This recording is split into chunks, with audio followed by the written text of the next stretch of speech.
முதலமைச்சர் ஸ்டாலின் உடல்நலக்குறைவு காரணமாக சென்னை அப்போலோ மருத்துவமனையில் அனுமதிக்கப்பட்டுள்ளார்.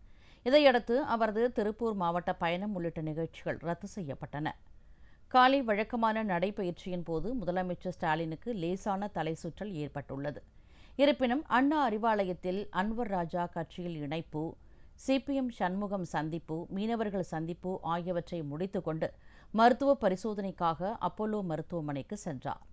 இதைத் தொடர்ந்து மருத்துவமனை நிர்வாகம் வெளியிட்டுள்ள மருத்துவ அறிக்கையில் முதல்வர் ஸ்டாலினுக்கு ஏற்பட்ட தலைசுற்றலுக்கு என்ன காரணம் என்பதை கண்டறியவும் அதற்கு தேவையான பரிசோதனைகளை மேற்கொள்வதற்காகவும் அனுமதிக்கப்பட்டு இருப்பதாக தெரிவிக்கப்பட்டுள்ளது. இதனிடையே முதல்வரின் உடல் நலம் குறித்து கேட்டறிய துணை முதலமைச்சர் உதயநிதி, அமைச்சர் துரைமுருகன், முன்னாள் அமைச்சர் பொன்முடி உள்ளிட்டோர் மருத்துவமனைக்கு சென்றனர். அங்கு மருத்துவர்களை சந்தித்த பின் செய்தியாளர்களிடம் பேசிய துரைமுருகன், முதலமைச்சர் நலமுடன் இருப்பதாகவும் எப்போது வேண்டுமானாலும் வீடு திரும்பலாம் எனவும் தெரிவித்தார். நன்றாக இருக்கிறார், அதை பற்றி கவலை வேண்டாம். நானே என்னை பார்த்துட்டு வரேன், பேசிட்டு வரேன். அதனால ஒன்றும் இல்லை, ஈவினிங் எல்லாம் வீட்டுக்கு போயிடுவான்னு நினைக்கிறேன். அவ்வளோதான் வரேன்.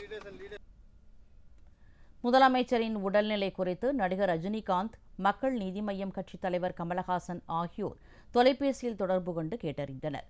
இதனிடையே இன்று மாலை நடைபெறவிருந்த தலைமை நீதிபதி பதவியேற்பு விழா, துர்கா ஸ்டாலின் எழுதிய புத்தக வெளியீட்டு விழாவில் முதல்வர் பங்கேற்கவில்லை.